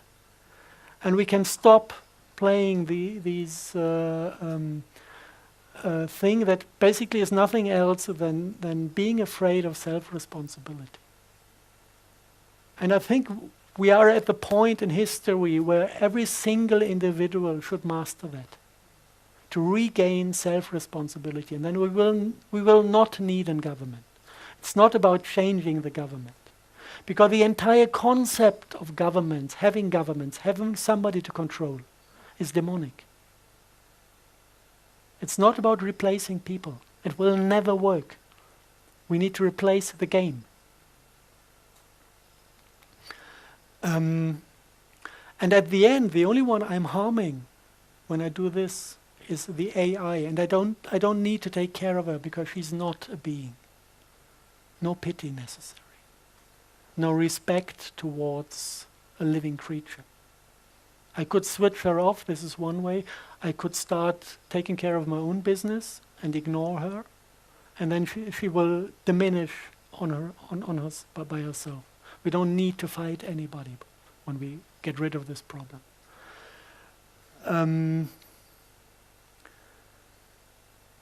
Yeah, that's basically it. Shall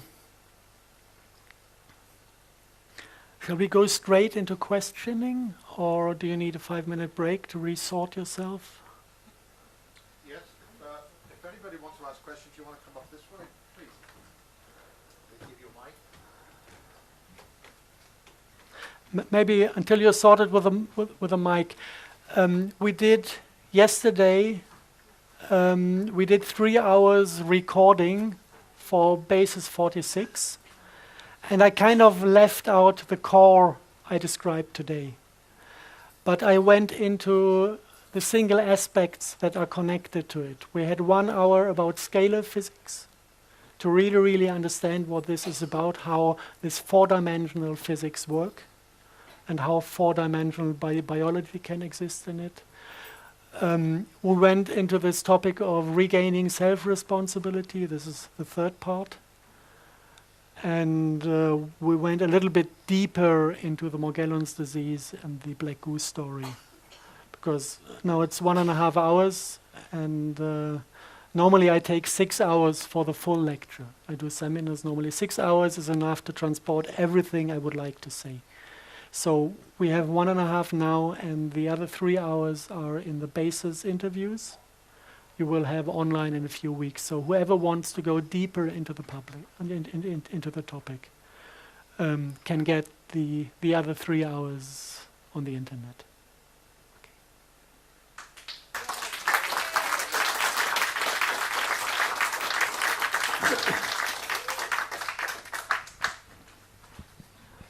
Why are they afraid of the sun? Why are the chemtrails so concentrated in front of the sun?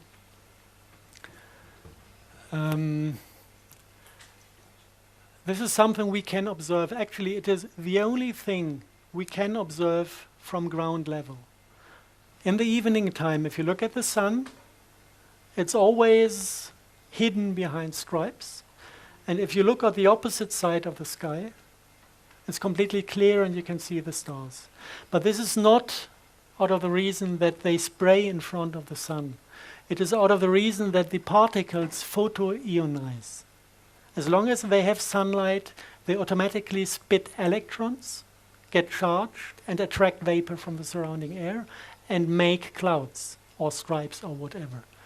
And the moment the sun is gone on the night side of the evening sky, they lose charge, and the humidity goes back into vapor, and then you have a clear sky. So it's not that they spray only.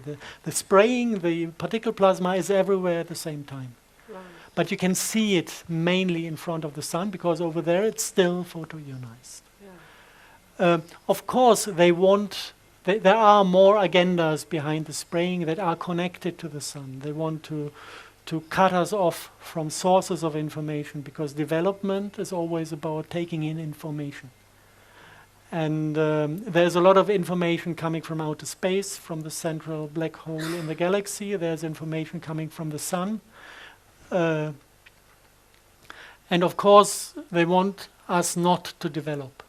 So it is a good idea to cut us off from this. Also, the nanoparticles accumulating in the soil are meant to cut us off from Mother Earth, because everything that might go through is absorbed in these layers. So there is something about them being afraid of, or them trying to cut us off, but it is not connected to the position of the sun in the sky. This is about photoionization. Right. And the other thing is orgone. Why do they hate it? Orgone? Orgonite or orgone, yeah. Whenever you make any orgone or you buy any, within a week of you having it, more chemtrailing over your house, the black helicopters arrive.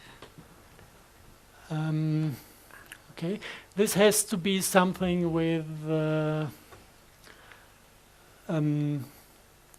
you need to look into the work of Wilhelm Reich to understand this. And Wilhelm Reich found a method to extract certain field structures, energy potentials from the sky. He said he's removing Dor to get the sky clean again. And this is a rather complex thing. You have to regard the entire planet as a electromagnetic resonator, and you have waves running around the planet, and with a wave kind of biting in its own tail, you get self-strengthening structures. And at the end, you get the sum of all platonic bodies standing as standing waves around the planet. And they have defined frequencies. Schumann frequency is the most known of them. And then the same thing happens in the core of the Earth.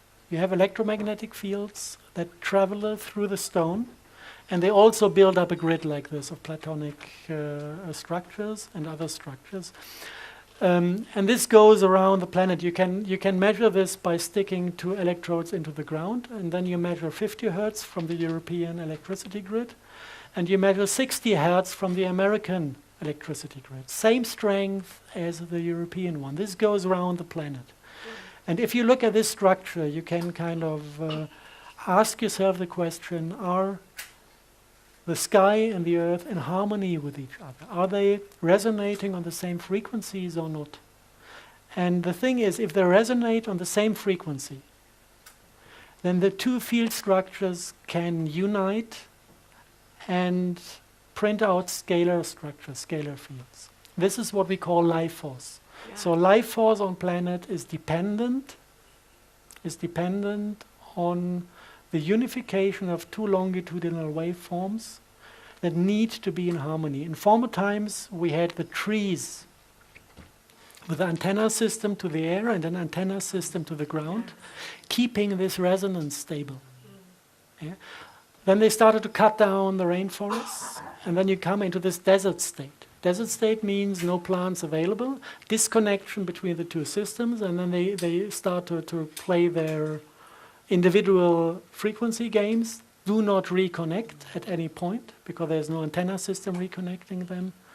And then you don't have the development of life force anymore. And then you deeply go into the desert status.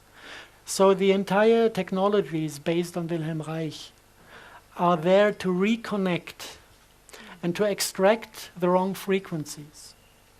And this is kind of giving us back the life force.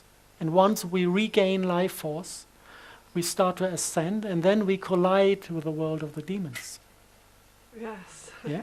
And they hate. Yeah. They And hate then they can't act from the hidden. People who are kind of have high vibrations, high amount of scalar potential accumulated within their system, they will shine. This is what you see when you have a holy man in front of yourself, and they will be able to see the Archons. Because they're getting closer and closer to their realm. Yes. And this is something because their entire biology depends on being invisible. This is something they really, really fear. Okay? Yeah, okay, thank you. Hand the microphone on. Anybody else want to ask questions? Okay, could you tell us something about how the whole system of nuclear radiation fits into that? Do you want to ask this on the microphone? Plethora of So can I ask a question? interferences around the world. Because that ties into good and right. If you don't have the microphone, we can't hear you on the recording. Okay, I repeat the question. The question was how the concept of radioactivity fits into the Wilhelm Reich topic. And there are different points where it fits in. The first thing is radioactivity is ionizing air. You have these beams or particles or whatever you want to call it, and they hit air molecules and ionize them. Once you have many, many ionized particles in the air, the vapor is concentrating on many cores for droplets, and you will have a dizzy sky but no rain. So this basically is what killed the Sahel zone. You have the testing of nuclear weapons by France in the 60s, and you had the uranium mining in Niger. And both completely, you can see, if you look at the direction of wind in Africa. You can see how this radioactivity from the mining fields is causing the droughts in the Sahel zone. And once you start interacting with the electromagnetic fields in the atmosphere, you also can discharge the air particles again. When you lower the overall electricity and field strength in the sky, all these effects go down and you have less haze in the air, blue sky, and the chance to form clouds that rain. You need to know if you look into the sky, if you have high pressure, you have this hazy, dizzy, whitish sky, a whiteout. And if you have low pressure, you form clouds, and they look like brown sausages.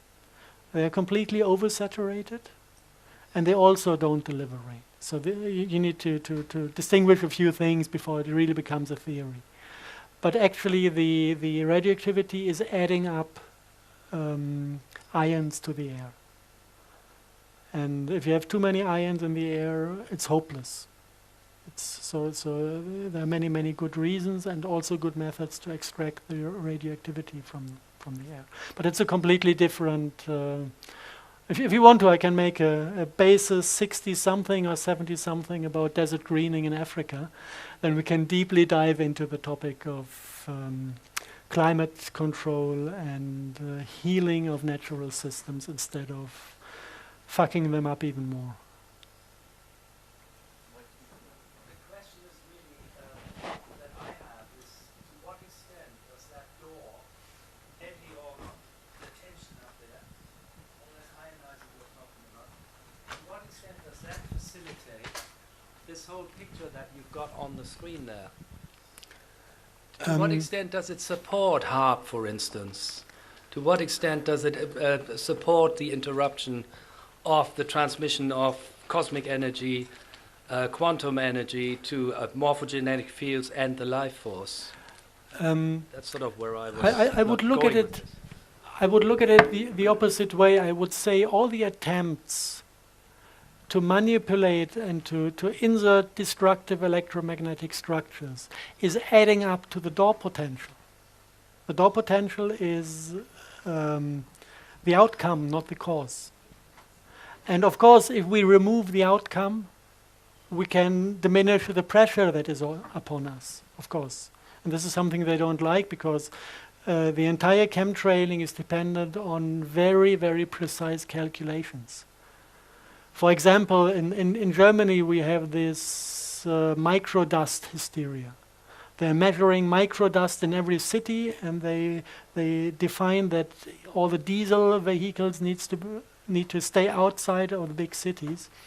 This is because the component of the carbon dust makes it impossible for them to precisely control the cluster density of the crystalline nanoparticles. If you have technology that is only measuring particles, and you have two different types of particles, and you want to precisely define the concentration of one particle, but you can measure only both. To make this function, you need to completely remove the carbon particles. This is why people are not allowed to drive in the inner city anymore with certain vehicles, because they need to measure and control this. So,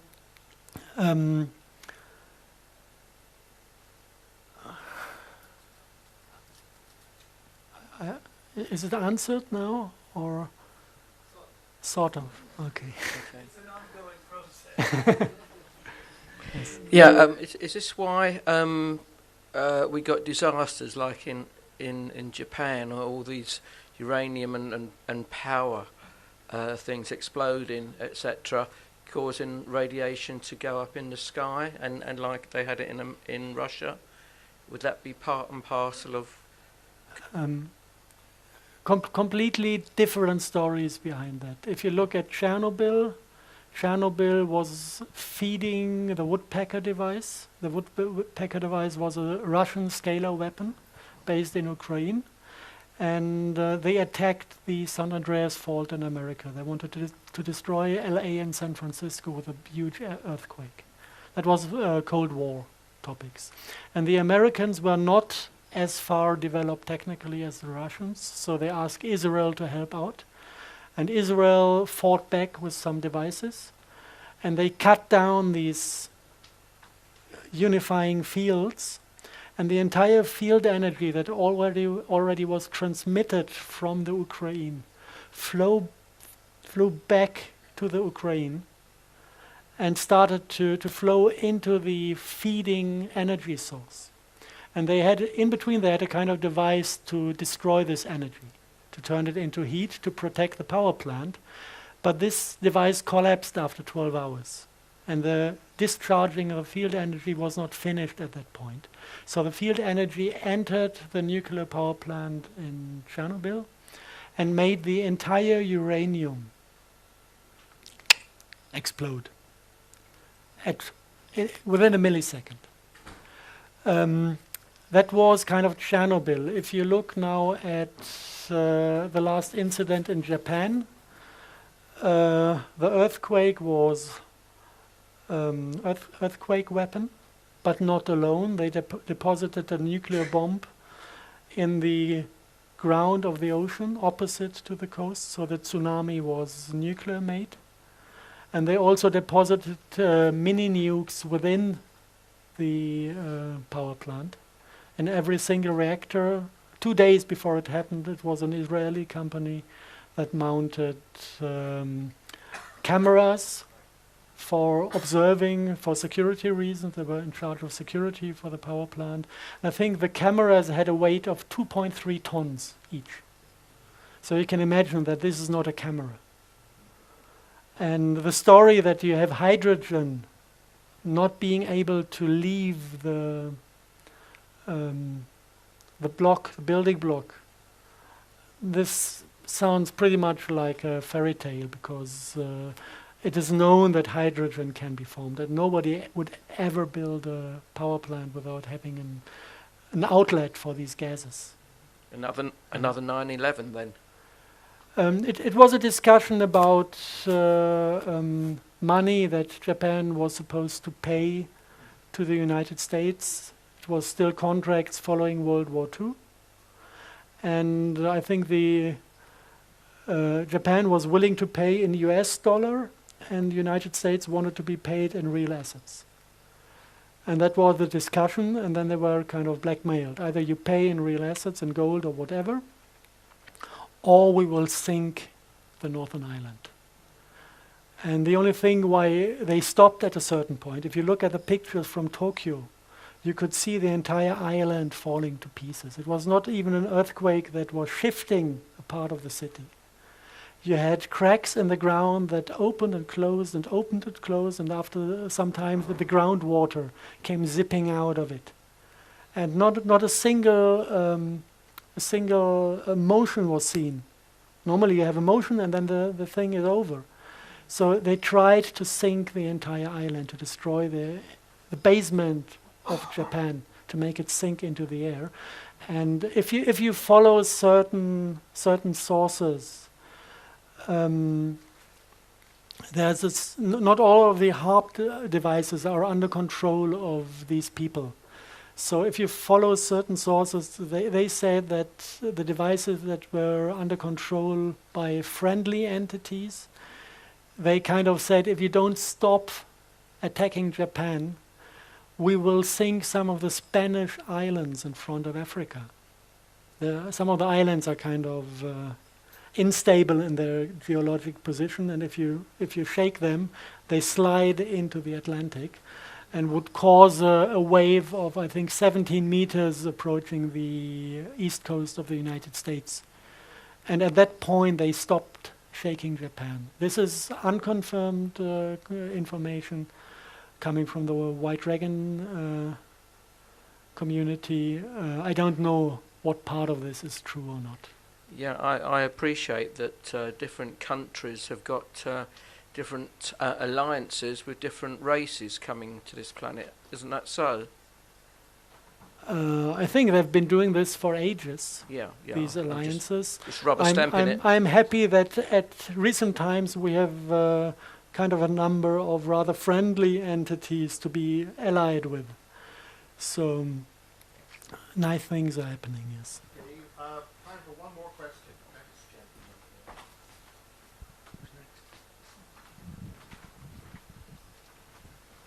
Are there any positive uses for scalar wave technology, such as like radionics or any type of positive use you can see for scalar waves?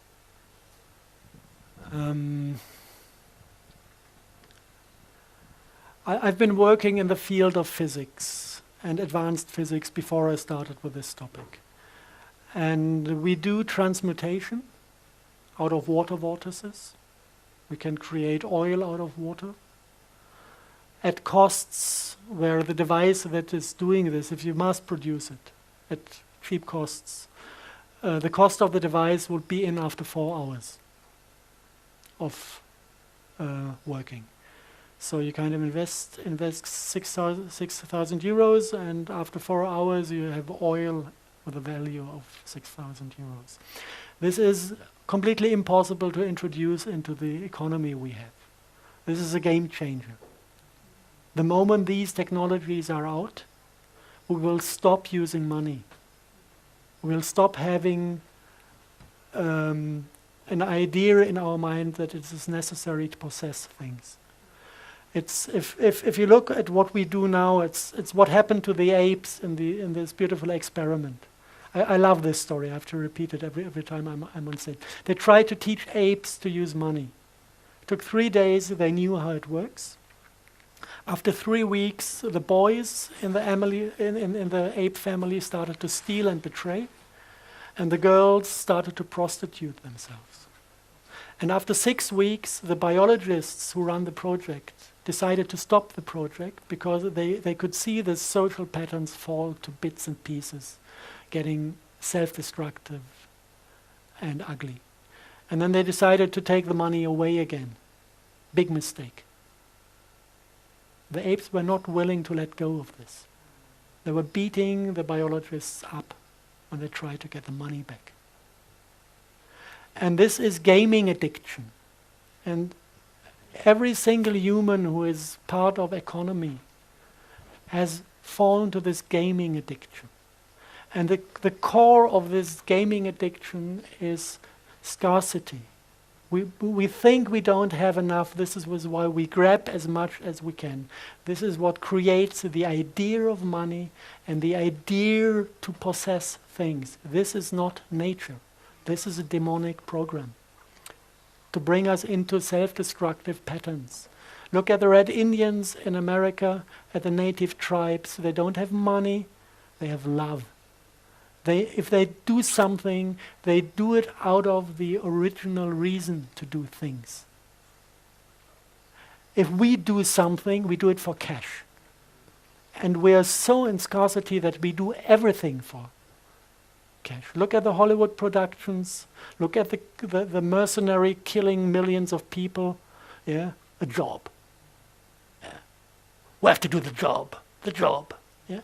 This is where money brings us to. And the moment when you have these two options of transmuting every element you need and producing energy as much as you need, we enter a world of abundance. And this can only work if also the psychology of the scarcity is leaving. If we let go of this and start to trust the other cycle of, I know that there's enough of everybody. This is why I let go everything I don't need in this moment and share it with other people. And they gain trust in the thought that there really is enough for everybody. And this is also self-strengthening. And at the moment we are kind of diving through the hole of the needle, leaving one system, entering the other one. It's a process that is going to take place during the next 3 to 5 years. And when we are through, nothing is going to be the same on this planet. The ones who survive this are the ones who collect the spirit and swim in front of the wave. They're going to just dive through these transformations, survive, and come out on the other side as somebody who is living in abundance. And whoever is not willing to learn the lesson is going to choke himself in scarcity. And this is the quality of a disease. If you have a chronic disease, like this gaming addiction is a chronic disease, and you want to heal it, then you go into this acute phase where all the symptoms are multiplying in strength to make us realize that this is a disease, because somebody that has a chronic disease is not, the immune system is not realizing the disease anymore as what it is. So you need to multiply the symptoms to give the system a kick to start realizing where the enemy is. And then transformation can happen. So this is what we are heading to. And if you know this, you can be completely free of fear, because you know what is coming to us. And if you realize that actually also all this bullshit I've been lecturing about today is not dangerous if you bring yourself into the state of heart, because they're addressing blue and red. And if you're green, if everything is controlled by your heart, if you identify yourself with your heart, not with your head, not with your ego, then every attempt to manipulate you is realized as an attempt to manipulate you, because you know who you are.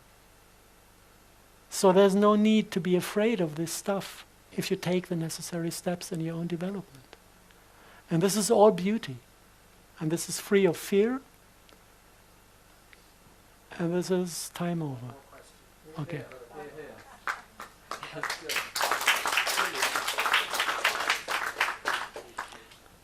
Yeah.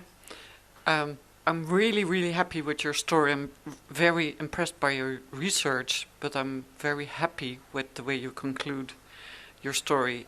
For me as a healer, it's great to hear a researcher like you to get me the theory that backs up my experiences as a healer. So thank you very, very much. My question is, how many people need to really get awake to create this morphogenetic field to allow others who are not so much into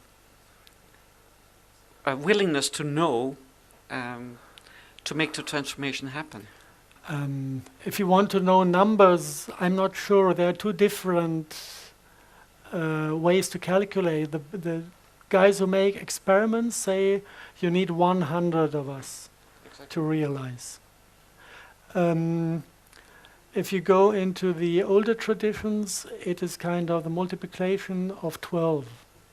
You need 12 in the first step, like Jesus had 12 followers, and then it goes to 144, and then it multiplies by 12, and each multiplication brings a new quality. And like this, you get a kind of multiple step development. And personally, I believe more in the 12 mathematic than in the 100, because this is only for, I think they learned how to wash potatoes, and when 100 apes were able to wash potatoes, all the apes on all the islands who have never seen this happening immediately started to wash potatoes before eating. So this was the 100 number. I think we humans are more on 12. It makes more sense in the context of sacred geometry. So, but, okay, I'll get back to it.